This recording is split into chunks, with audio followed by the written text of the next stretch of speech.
પંચમહાલ જિલ્લાના અલગ અલગ પોલીસ સ્ટેશન વિસ્તારમાં મોબાઈલ ફોન ગુમ થઈ અંગેલા બનાવો બનેલ, જે પૈકી પંચમહાલ જિલ્લા લોકલ ક્રાઇમ બ્રાન્ચ પોલીસે 31 મોબાઈલ ફોન શોધી કાઢીને મૂળ માલિકોને પરત કર્યા હતા. પંચમહાલ જિલ્લાના અલગ અલગ પોલીસ સ્ટેશન વિસ્તારમાં મોબાઈલ ફોન ગુમ થયેલ અંગેના બનાવો બન્યા હતા. મોબાઈલ ફોન શોધી કાઢવા સરકારની CERR પોર્ટલનો ઉપયોગ કરીને અરજદારોએ પોતાના મોબાઈલ ફોન ગુમ થયા અંગેની અરજીઓ ઓનલાઈન કરી હતી. જે અન્વયે NL Desai, police inspector LCB Godhra નાઓએ LCB સ્ટાફની અલગ અલગ ટીમ બનાવી ટેકનિકલ રિસોર્સ આધારે 31 મોબાઈલ ફોન શોધી કાઢવામાં આવ્યા, જેની આશરે કિંમત રૂપિયા 6,84,038ના મોબાઈલ 13 તુચકો અર્પણ કાર્યક્રમ યોજી અરજદારોને બોલાવી મોબાઈલ સુપરત કરવામાં આવ્યા.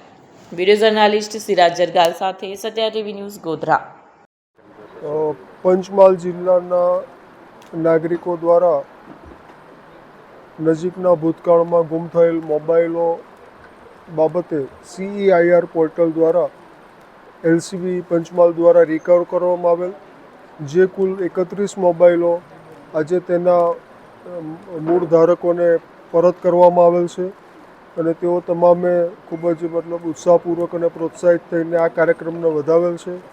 આગામી સમયમાં મોબાઈલ ગુમ થાય અથવા મળી આવે તો શું કાર્યવાહી કરવાની એ બાબતે પણ એ લોકોને સમજ આપવામાં આવેલ છે અને આગામી સમયમાં પણ આ પ્રકારનો 13 તુચકો અર્પણ કાર્યક્રમનો જે અભિગમ છે હકારાત્મક, એ ચાલુ રાખવામાં આવનાર છે.